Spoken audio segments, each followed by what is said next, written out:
Mas maganda pa kung malamig ka, alam mong malamig ka. Kung mainit ka, alam mong mainit ka.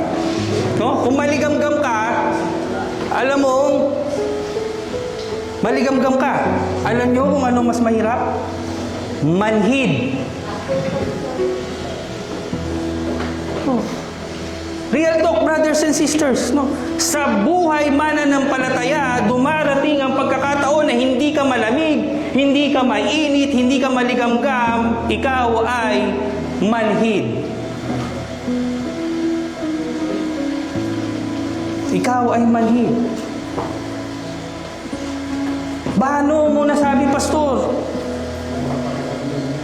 Kasi you just go with the flow.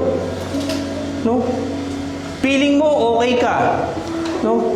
Lagi mong gina-justify yung sarili mo. Lagi mong sinasabi na okay lang to, maintindihan ni Lord, okay lang to, ganito, ganito. Sa tagal mo na sa church, sa tagal mo ng walang pagbabago, walang advancement, walang alab, wala. You just remain. Nananatili ka lang dyan. So, ano ba? Manhid. So, that is the most dangerous stage, brothers and sisters. Wala nang dating sa'yo yung sinasabi ni pastor. Wala nang dating sa'yo yung ministry mo. Lahat ng ginagawa mo parang wala lang. No? Hindi ka malamig, hindi ka mainit, hindi ka maligamgam. Ikaw ay manhid. So, how can you say that, pastor? Because I've been there. I've been there.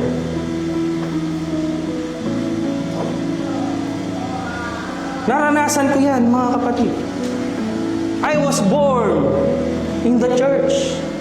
Nagkaisip ako, nasa church na ako. No? Bininyagan, kinasal, no? At sigurado, even may funeral sa church. No? Pero mga kapatid, no? Yun po yung wag na wag nyong hayaan mangyari. No? By the grace of God, nawala ako dun sa stage na namanhid. Kaya minsan, alam nyo, mas okay yung malamig, mainit, maligamgam. No?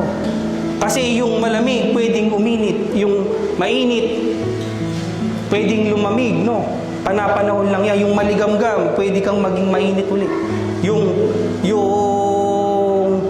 Yung stage mo na yan, no? Pero pag manhid ka, mga kapatid, ano yung manhid? Wala. Kasi, di ba manhid, sinusuntok ka na nga, hindi mo pa nararamdaman. Inooperahan ka na nga, hindi mo pa alam. Di ba? Yung mga naoperahan dito, may anesthesia. Sino? Oh, di ba? Nagtatawanan nga yung mga doktor kung ano-ano, pinupukpuk-pukpuk ka na nga ng kung ano-ano nilalagari ka na pala, hindi mo pa rin nararamdaman. Diba? So, brothers and sisters, no? Huwag tayong dumating sa punto na gano'n. No? Na maging manhid tayo.